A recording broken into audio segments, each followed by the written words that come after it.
Hey there YouTube, it's me again, Terrence Irving, Connecticut wedding photographer. What a year it's been. Election year, social unrest, and a pandemic, COVID-19. And what an effect that last one had on weddings. And you know what really rose in popularity was the concept of a backyard wedding. This fall I had my first one, if you remember that epic skateboard shot. And it was there that I met Vicki, a full-service wedding and event planner based in Avon, Connecticut. My name is Vicki. I have a company called Plan It Vicki. I started this business almost 8 years ago. I enjoy doing what I do. Yeah. After that wedding was over, Vicki agreed to sit down with me on Google Meet and talk about what went into planning it. So here we go, 7 tips for planning your backyard wedding. Tip number 1, learn what a backyard wedding is and what it can offer you. Here's what Vicki had to say about it. I guess it depends on what they're looking for. Sometimes people think doing a backyard wedding is easier than doing it at a venue. You have more control, but you have to get a tent, you have to rent tables, all of this different stuff. But you do have control on how it's going to happen. And if you want something a little more intimate, it's nice to do it that way. But it's not necessarily less work than doing at a formal venue. So as you can see, a backyard wedding is a perfectly viable option. With it, you get tons of control to do exactly what you want.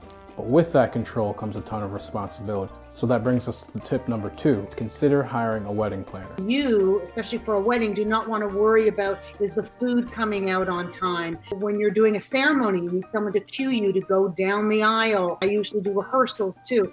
Organizing all of the rental, the decor. You need someone to take care of everything so you can enjoy your event and not worry about your event. Whether you decide to hire a wedding planner or not, you still have the responsibility of finding all of your facility wedding vendors for your big day. So that brings us to tip number 3, finding your facility wedding vendors. A dance floor and a tent would be probably at the same company, the same place you would rent tables, same place you'll rent chairs. All of that is under one company, and you can just look up, wedding rentals, and you'll probably find a big list. You can get a bunch of different quotes. Bathroom trailers, if your numbers are large and you need a bathroom trailer, that's what you would look up. They have, where they have running water, and find out what they need to hook up. Do they need water? Do they need electricity? What do they need? And make sure you have that kind of figured out. The only difference, I think, is really just finding out what they need. For example, if it's a DJ, do they need a table? Because you would have to rent that table, and how they get access to electricity.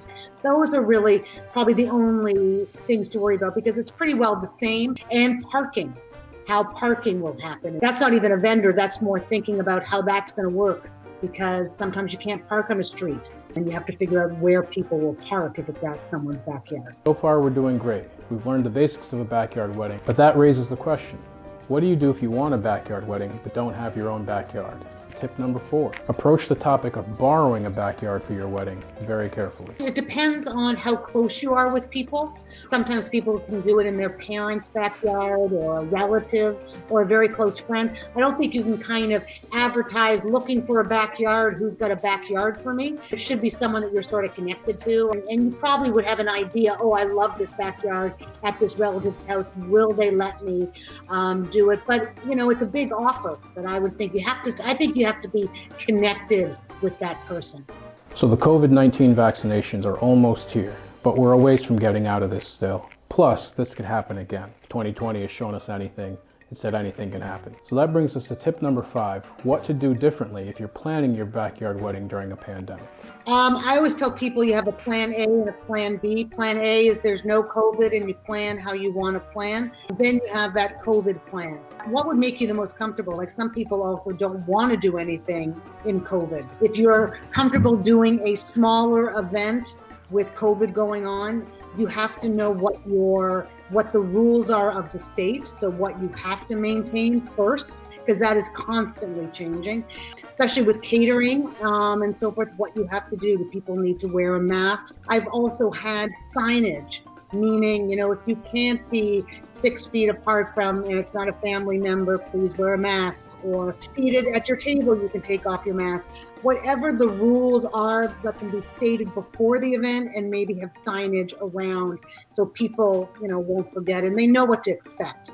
Now in another video of mine, I go into a lot of detail on how to use free Google Apps on your phone and your computer to to plan your wedding more effectively. Now, tip number 6 really applies whether you're planning a backyard wedding or not. That's to be prepared and have a plan, both during your wedding planning and on your wedding day. I have what I call an emergency bag that it has, everything from a glue gun to Advil to a nail to a rope to two-sided tape. I think you've got to kind of have stuff like that because you never know what is going to happen. Weather is the big thing. I think that's the thing you have to plan for. What are you going to do if it's raining? Do you have a big enough tent to do your ceremony under there, or and your reception?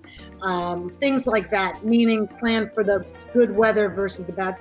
You may have an idea for the tent size, but have them come by and measure because maybe you're wrong. All of a sudden they come to put up your tent and it's not going to fit.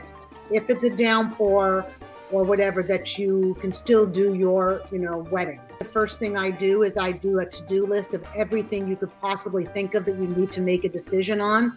Not many people do like those, but they're very helpful for a wedding, especially a backyard wedding, so you have everything you need to get. And that's one of the first things I do when I meet with a couple is bring them my to-do list of things that we have to make decisions on. Now, tips 1 through 6 make it seem like planning a backyard wedding is a ton of work, and it is, but it's all worth it in the end. So that brings us to tip number 7. Have fun, let loose, and get creative with decorating your backyard wedding.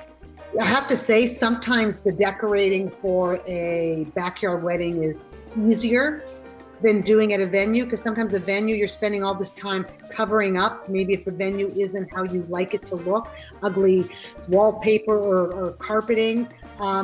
With outside, it's beautiful outside. So you just think of something for your table. And then you think maybe something for the ceremony. Sometimes if it's a seasonal theme, like a fall theme, if the flowers and pumpkins or whatever go with that theme. If it's something else, like you love airplanes, then you figure out how you can incorporate that. I do find though that there's less you probably have to do for outside, because you have the outside that's pretty, rather than making a venue look pretty. And signage too. You sometimes probably need more signage, I think, at a backyard wedding than you would at a venue, if it means directional to where the bathrooms are or where the ceremony is, besides the cute, welcome to our wedding or welcome to our beginning type of sign. Pinterest is great. Yeah. And that's it. Simple, right? Planning a backyard wedding is a lot of work. But from the couple that I've photographed this year, I can see that it's well worth it in the end. The guests really had a great time, and the couples looked really happy that they put all that energy into planning an event that went perfectly for them. If you found these 7 tips of planning a backyard wedding helpful, be sure to click the link in the description for this video to head over to the blog post that goes with it. From there, you'll also have a link to Vicki's blog, planetvicki.com, which is really informative as well. Again, I'm Terrence Irving, Connecticut wedding photographer, irvingphoto.com. Thanks for checking out my YouTube channel, and I'll see you in 2021.